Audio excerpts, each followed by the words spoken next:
दे हो पार राम घोड़ा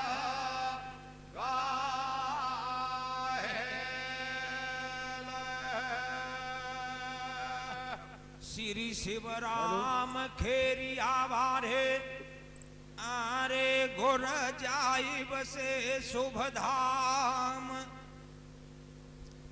हृदय हाथ शीश मेरे पे गुर ने मोहि सिखायो यर ज्ञान राम घोड़ा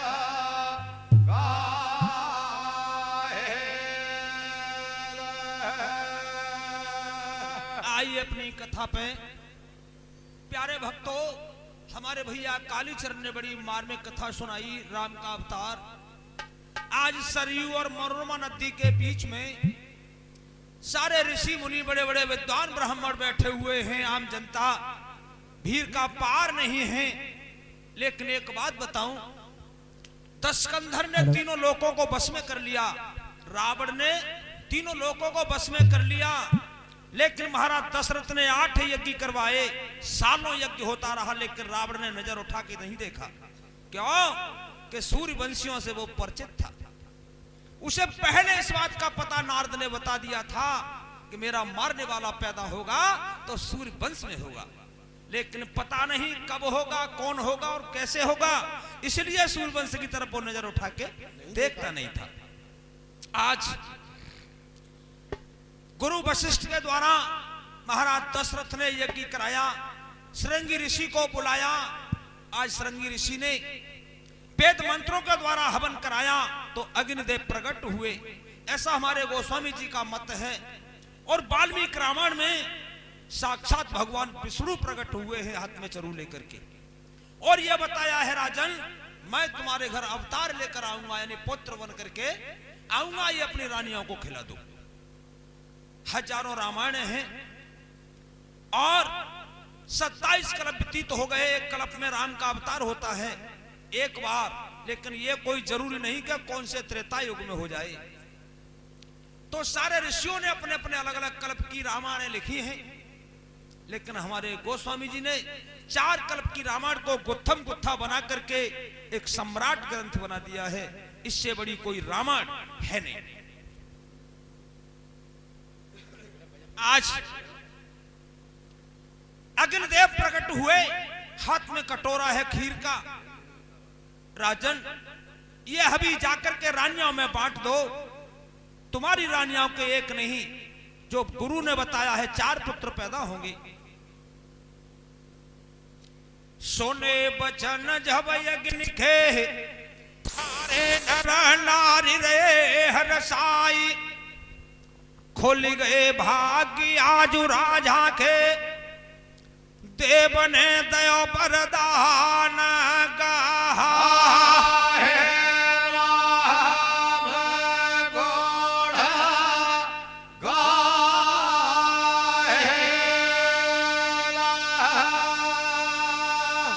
अग्निदेव ने कहा कि हवी जाकर के बांट दो, लेकिन महाराज ने विचार किया मैं जाकर राजमहल में बांटूंगा तो देखने वाले ये नहीं जान पाएंगे कि किसको कितना भाग दिया। इसलिए आरे भैया हो नौकर भेजे रे महाराजा ने, नौकर भेजे महाराजा हे महाराजा रे, राजा रानी नो रहे बुलवाए,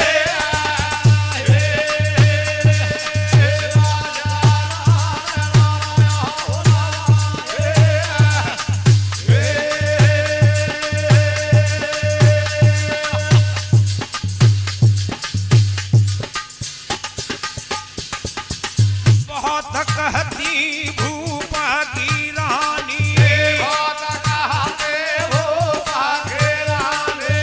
महल लो 3 हथिये फटरानी,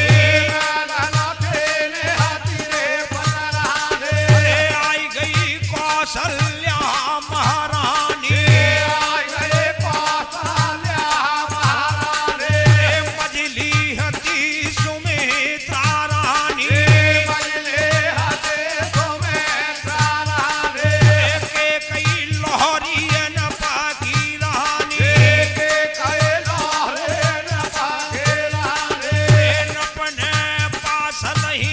बैठा रे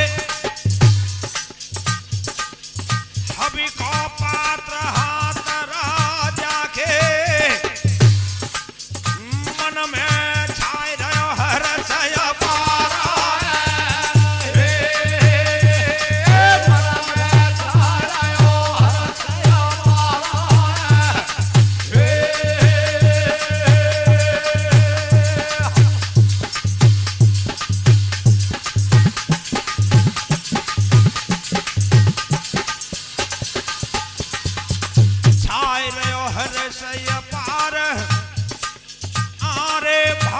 याद हो कर लियो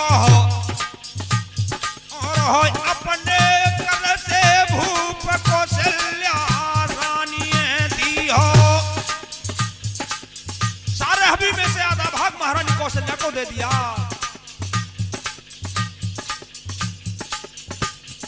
आ देखे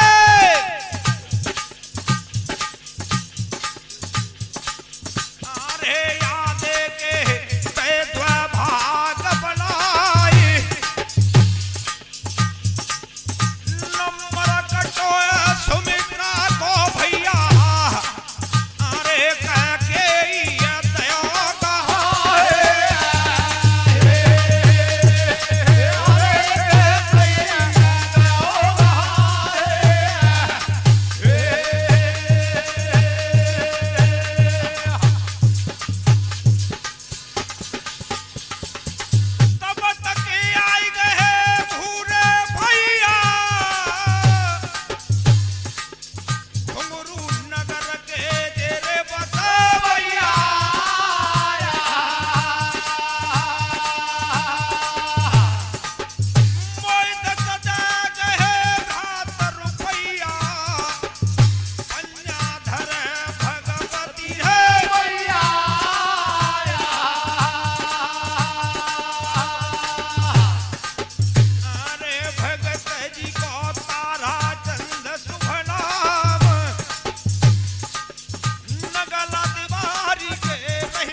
को दे दिया। क्यों दे दिया? महारानी कौशल्या दक्षिण कौशल के राजा भानुवंश की बेटी थी। इनका प्रथम विवाह हुआ। दूसरा विवाह सुमित्रा के साथ नहीं हुआ। यह मगध देश के महाराज सौमित्र की कन्या थी। एक बार महाराज दशरथ आंखें करने के लिए जंगल में गए। काश्मीर में कैकेयी को भवन के ऊपर देखा। इतनी सुंदर थी कि सूर्य की किरण और कैकेयी की एक हो रही। महाराज दशरथ आरे रूप के कई गोलियों निहारे भूल शिकार गयो रे महाराजा। अरे कैकेयी पे भय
हेलो। और ये कार्तिक नाम बताया, कार्तिक बाबू छोटी उम्र 20 रुपए से सम्मान करते हैं और भगवान की ओर से मैं आशीर्वाद देता हूं, आयुष्मान भव, सुखी वर्चस्वी भव।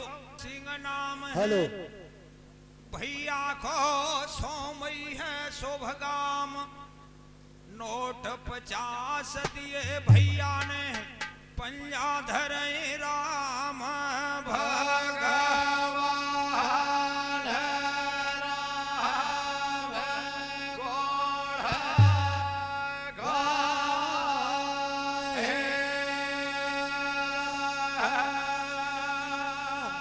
नाम आरती है बिटिया को 20 मोई दे गई नोट इनाम, सास ससुर की सेवा करियो बेटा है जाए गोरे का।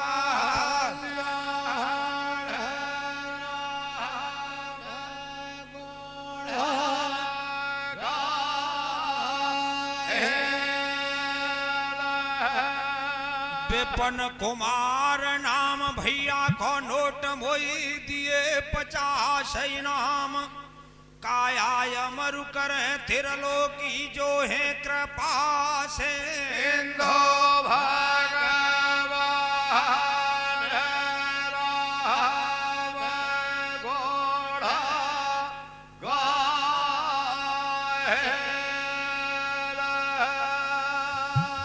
महाराज दशरथ ने एक ब्राह्मण को बुला करके काश्मीर में भेज दिया। ये काश्मीर के राजा जिसे केकय देश कहते हैं, अश्वपति की बेटी थी कैकेयी। दूत ने जाकर के समझाया महाराजा अश्वपति को कि हमारे महाराज दशरथ को अपनी बेटी दे दो, लेकिन अश्वपति ने कह दिया कि महाराज दशरथ को हमारे यहां भेज दो। राजा दशरथ रथ को जोत करके काश्मीर में पहुंचे तो महाराज केकय राज ने अपनी बेटी को सामने खड़ा कर लिया और कहा, महाराज तुम चक्रवर्ती सम्राट हो, जबरदस्ती लेना चाहो मेरी बेटी को ले सकते हो, लेकिन राजी से नहीं दूंगा। क्यों? कि मैं अपनी बेटी के भविष्य को खराब करना नहीं चाहता। मैं अपनी बेटी का विवाह उस राजा के साथ करूंगा जिसकी संतान राजा बने। और तुम्हारे यहाँ रानी बड़ी मौजूद है कौशल्या, उसके जो बेटा होगा वो राजा बनेगा। लेकिन हाँ, ये लिखित प्रमाण पत्र दे दो कि मेरी बेटी के बेटा को अगर तुम राजा बनाओ तो मैं तुम्हें बेटी दे सकता हूं। केकई सामने खड़ी थी। केकई के रूप को देख करके महाराज दशरथ इतने कामांध थे कि आगे पीछे की सारी बातों को भूल करके उन्होंने लिख दिया कि हाँ, तुम अपनी बेटी मुझे रानी बनाने को दे दो तो तुम्हारी बेटी के बेटा को मैं राज तिलक करूंगा। तू केकई महारानी छोटी थी, राजा दशरथ को वो बात याद आ गई, इसलिए आधा भाग केकई को अपने हाथ से दे दिया, सुमित्रा का नंबर काट दिया। इतह भी बाट रहे महाराज, मझली रानी हती रे सुमित्रा, तो पट रानी भैया नाराज।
तो सुमित्रा नाराज होकर के सभा को तज के चलने लगी।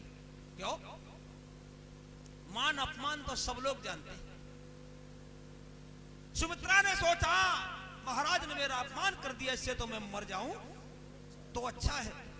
अरे नंबर तो मेरा था, भाग मिलने का दे दिया मेरे से छोटी कैकेयी को, मेरा जीना ही बेकार है।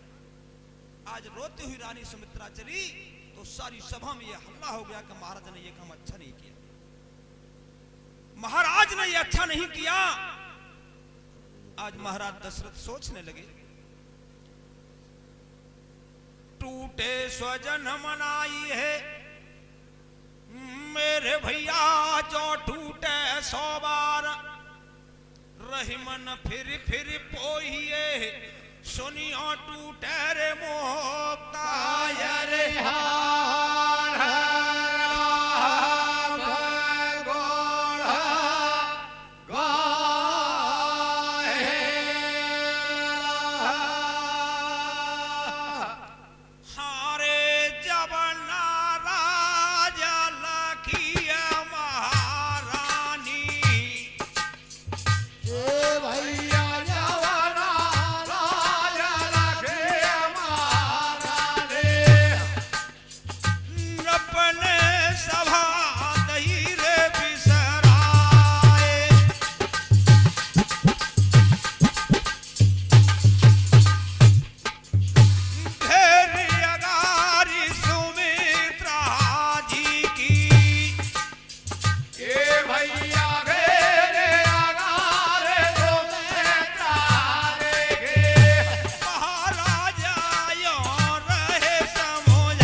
सुमित्रा मेरी बात सुनो। सुमित्रा ने कहा महाराज मेरा तुम्हारा संबंध खत्म हो गया है, जीने से तो मैं मर जाऊं तो अच्छा है, प्राणों को त्याग दूंगी, मैं जीवित नहीं रहूंगी। इधर सभा में चर्चा चल रही है कि महाराज ने ये काम अच्छा नहीं किया। 60,000 वर्ष की उम्र होने के लिए जा रही है, आज तक कोई औलाद नहीं थी तो महाराज चैन से जीवन जी रहे थे, लेकिन आज फल की आशा लगी तो महाराज ने परिवार में विघन डालना प्रारंभ कर दिया। फल देखत पासा को नासु भयो भैया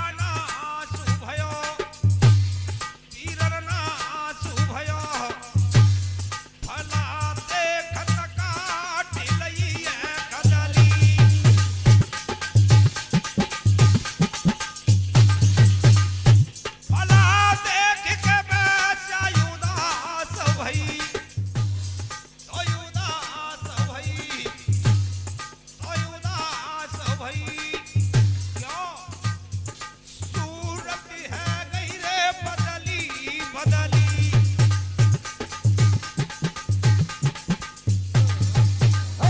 भला देख के कोयल कांप गई पीरन कांप गई भैया कांप गई बाजे रखने घर गरी जली अरे भला देख चमेली को बहुत खुशी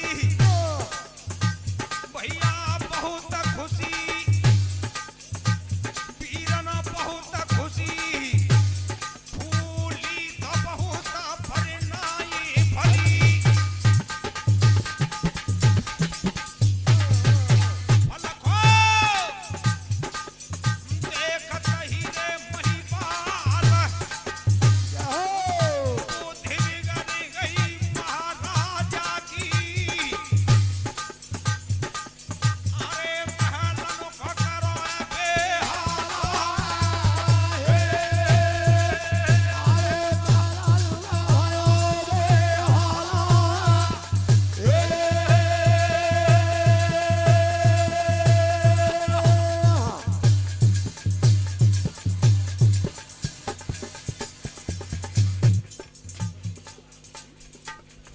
भूपति सिंह नाम भैया खो